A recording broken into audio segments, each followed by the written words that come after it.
안녕하십니까. 런선매즈의 닥필입니다. 오늘은 의사도 모르는 관절염과 마라톤과의 관계에 대해서 깊이 한번 생각해 보려고 합니다. 준비하기 위해서 이렇게 자료도 좀 찾아보고 다른 유튜버들이 어떻게 설명하는지도 좀 보고 외국 사이트도 가보고 그랬는데 정말 막연하게 좋다는 선생님도 있고 그냥 막연하게, 물론 유튜버 입장에서는 좋지 않다라는 의견은 사실 좀 적었던 것 같아요. 그냥 막연하게 달리기는 관절에 매우 좋아라는 그런 그 내용들을 많이 봤는데, 내용을 깊이 들어가 보니까 아무것도 실체가 없어요. 한 가지 그런 실험을 소개하면, 이 다람쥐 실험지를 가지고 이 쳇바퀴를 계속 돌려가지고 관절이 어떻게 변하는지에 대한 실험이 있어요. 그거는 사실은 이 쥐 실험을 하는 거니까 사실 금방 확인이 되는데, 보통 다람쥐들이 그 쳇바퀴 올라가게 되면 뭐라 그럴까, 그냥 자동으로 돌아가요. 근데 그 사람들이 그렇게 자제력이 있어서 이제 피곤하니까 내려와야지 이런 게 아니라 그냥 막 계속 돌죠. 그냥 그 치우지 않는 이상은. 그렇기 때문에 그렇게 하면 굉장히 이제 이 관절에 부하가 많이 걸리면서 이 관절이 어떻게 변할 것인가에 예로부터 정형외과 의사 선생님들은 관심이 있어가지고 그런 실험을 했거든요. 실질적으로 보니까 뭐 6주간 실험한 쥐, 8주간 실험한 쥐, 12주간 실험한 쥐. 그러니까 많이 달리면 달리기 할수록 쥐들의 그 관절 상태는 이제 실험이 끝나고 나서 관절을 다시 해부를 해보니까 상태가 굉장히 많이 안 좋아요. 결론은 뭐냐면 많이 달리니까 쥐의 관절들이 다 나빠지더라, 이런 결론이 나왔거든요. 그렇다면 결국 아까 막연하게 좋다라고 생각했던 그 의사 선생님 말하고는 완전히 반대가 되는 거 아닙니까? 운동을 하면 관절이 좋아진다. 그런데 운동 관절 좋아진다? 이게 바로 이게 상관관계가 아까 쥐 실험에서 얘기했지만 아닌 경우도 있지 않습니까? 그리고 과연 좋아진다고 얘기하면 왜 좋아지는지는 생각해 보셨습니까? 또 그보다 더 깊이 들어간 내용은 별로 없었어요. 그러면 근육이 좋아지면 관절이 좋아집니까? 이제 근육이 좋은 사람하고 근육이 안 좋은 사람하고를 우리가 이렇게 잠깐 생각을 해보면, 근육이 좋은 사람이 왜 관절이 좋을까 생각을 해보면, 물론 이제 그 근육을 만드는 과정에 있어서 관절을 혹사시켜서 좀 안 좋아질 수도 있어요. 근데 이미 이제 근육이 좋아져버린 사람하고 근육이 안 좋은 사람하고 이제 우리가 비교를 한번 해봅시다. 어떤 이유로 병석에 오랫동안 누워 있어가지고 거의 걷지도 못하고 이런 식으로 이제 좀 비실비실한 그런 사람이 있다고 치고, 매일매일 운동을 하고 뭐 예를 들면 그 체조 같은, 이렇게 체조 굉장히 근육을 많이 쓰는 운동이지 않습니까? 기계 체조. 그런 선수하고 예를 들면 둘이 있다고 칩시다. 그러면 그 뭐 3m, 4m 되는 높이에서 이렇게 점프를 해가지고 탁 바닥에 착지하는 그런 훈련을 둘이 실험을 시켰을 때 아마도 체조 선수는 아무 무리 없이 착지를 하고 관절이 아프다는 얘기는 안 할 것 같아요. 그런데 병석에 오랫동안 누워있던 사람을 거기 3m에서 떨어뜨리면 어떻게 될까요? 제가 보기에는 아마도 관절 주위에 있는 뼈들이 골절이 발생하지 않을까 그렇게 생각이 들어요. 자, 그 이유는 뭐냐면, 근육 중에 제가 다음 세션에 근육 중에 어떤 근육이 관절에 이롭다라는 걸 이제 구체적으로 근육을 소개를 할 겁니다만, 이제 막연하게 우리가 대퇴사두근, 이 허벅다리, 넓적다리 이거 하나만 생각하시면, 이 넓적다리가 이게 이 근육의 작동으로 인해서 점프하고 이 착륙할 때, 랜딩할 때 가해지는 이 두 뼈 사이에 완충작용을 하거든요. 떨어지는 순간에 대퇴구가 경골이 원래는 이렇게 꽝 부딪혀가지고 이렇게 떨어져야 되는데, 이 부딪히는 찰나에 근육의 수축에 의해서 살짝만 부딪히고 이렇게 탁 착지하게 돼 있단 말이에요. 이제 그게 다음번 시간 때 설명을 드릴 건데, 이센트릭 컨트랙션이라고 하는 그 근육의 작용 때문에 그래요. 대퇴사두근의 이센트릭 컨트랙션. 좀 굉장히 어려운 용어인데 나중에 다른 세션을 통해서 설명을 하겠습니다. 여기서 이제 일반적인 것만 설명하면, 어쨌든 그 근육의 수축 작용에 의해서 굉장히 큰 충격이 와야 되는데 완충이 된다는 거죠. 그러면 근육이 부족했던 병석에 누워있던 사람은 그 근육의 완충 작용이 없기 때문에 그대로 대퇴골이 경골을 때려가지고, 뼈가 뼈를 때려가지고 두 뼈에 이제 균열이 생기고 이런 일이 발생할 거라는 거죠. 자, 그러면 여기까지 알았어요. 근육이 좋아지면 분명히 관절 효과가 있다, 이런 효과 때문에. 그런데 근육을 좋아지게 만들려고 계속 달리기를 하다 보면 나빠질 수도 있지 않습니까? 아까 쥐실험 얘기를 하나 했는데. 그렇죠. 그러니까 엄격하게 얘기하면 저는 그래요. 저도 마라톤을 굉장히 좋아하고 한 달에 200km 이상의 그런 달리기를 하지만 관절에 너무 과하게 되면 관절이 해롭다는 건 알아요.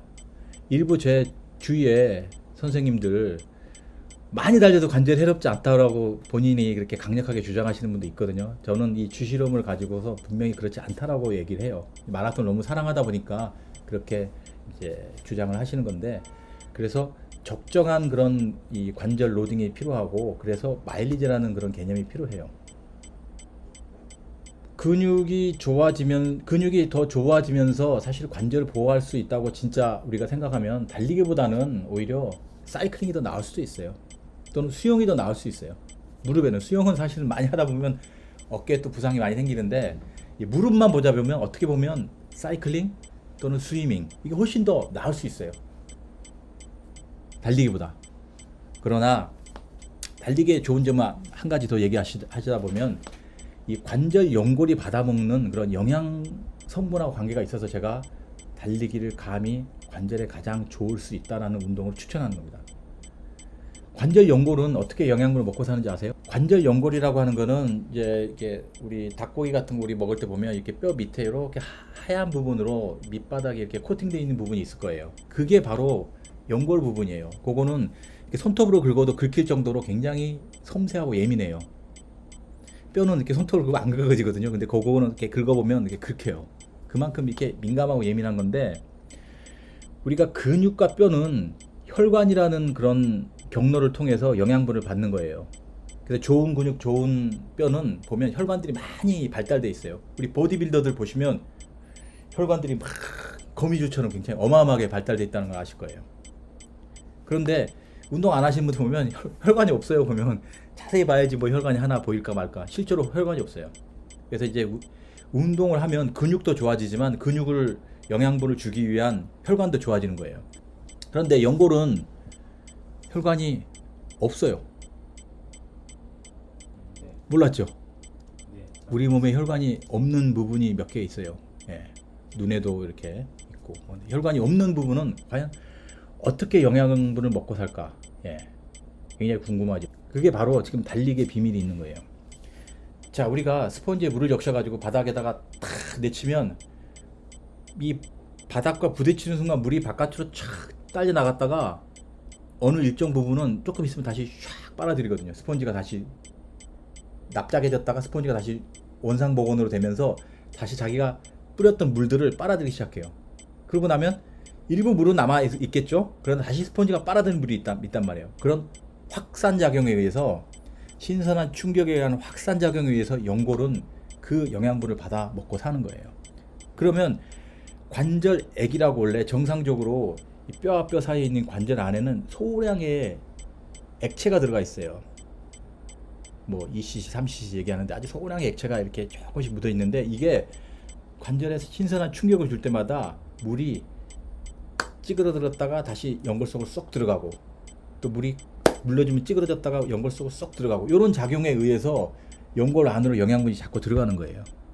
우리가 환자한테 주사 놔주잖아. 관절 이 히아루로닉 애시드 주사를 쫙 놔주는데 이게 어떻게 연골로 들어가요? 바로 그런 확산작용이에요. 주사를 맞고 집에 가시면서 관절을 걸으시면 이렇게 쭉쭉쭉쭉 하면서 이게 다시 연골로 빨아들이는 거거든요. 그래서 주사의 효과가 있는 거거든요. 그래서 그런 그 효과는 사실은 사이클링, 스위밍에서는 좀 누릴 수 없는 그런 효과예요. 해보겠습니다. 역시 그 근력이 좋아지게 되면 관절 보호 효과가 있다는 걸 알게 되었습니다. 근력을 좋게 만드는 운동은 스위밍도 있고 사이클링도 있고 또 짐에서 할 수 있는 여러 가지 운동들이 있습니다. 그런데 특히 달리기가 관절에 좋다라고 주장하시는 분들은 구체적인 내용은 없지만, 제가 살펴본 바로는 근력이 좋아지는 것도 있지만 또 하나는 관절 연골에 영양분을 공급하는 독특한 그런 메커니즘이 하나 있다는 사실을 알게 되었습니다. 그러나 여러분들이 간과하셔서는 안 될 것은, 역시 과하게 달리기를 많이 하게 되면 관절 손상이 오히려 촉진되어서 오랫동안 우리 관절을 잘 보호할 수 없다라는 그런 단점이 있다라는 것들도 알게 되었습니다. 적당한 정도의 달리기 운동은 정말 관절에 좋지만 도를 넘어서는 달리기는 또 관절에 해가 될 수 있다는 사실을 잘 알게 되었습니다. 다음번에는 러닝 마일리지에 대해서 공부를 하게 될 텐데, 각자의 그런 규칙적인 그런 러닝 마일리지를 지키면서 운동을 함으로써 관절을 잘 보호할 수가 있는데요. 간단하게 러닝 마일리지는 여러분의 달리기 습관, 그 다음에 착지하는 습관, 그리고 신발, 그리고 노면, 그리고 몸무게, 스피드, 이런 여러 가지 요소에 의해서 사실은 개개인의 러너들마다 결정되는 요소가 있습니다. 여기에 대해서는 다음에 다시 자세히 설명하기로 하고, 오늘 내용이 여러분 달리기 하는데 있어서 많은 도움이 되셨기를 바라면서 이상으로 마치겠습니다. 감사합니다.